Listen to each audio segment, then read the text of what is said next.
โอ้ แล้วหลังคาไปอยู่ไหน ยักษ์ หลังคาเนี่ยไปอยู่ไหน นู่นต้นมะขามนู่นอ่ะสันไทยอยู่นู่น สันไทยอยู่นู่นโอ้โห มันไม่ใช่เรื่องน้อยๆนะ โอ้โหนี่ แล้วไม่ให้หลบในบ้านได้ยังไง แล้วไปหลบที่ไหนครับตอนเกิดเหตุ ฉันก็ไม่เอาชีวิตรอดเลยฉันผ่านตรงเนี้ยที่ข้ามไปนี่ไปอย่างเงี้ยนะที่อยู่ในบ้านกลัวบ้านทับตายอยู่ ครับ ตายก็ตายฉันก็วิ่งเนี่ยเฮ้ย โอ้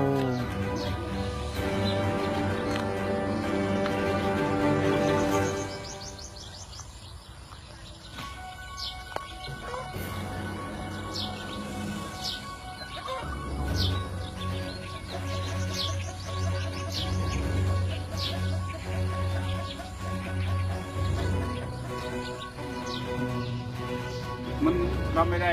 ล็อกมันลมมันพัดมามันปุ๊บไปแค่ออกมาคืนมันเลยลมมันออกมาแตก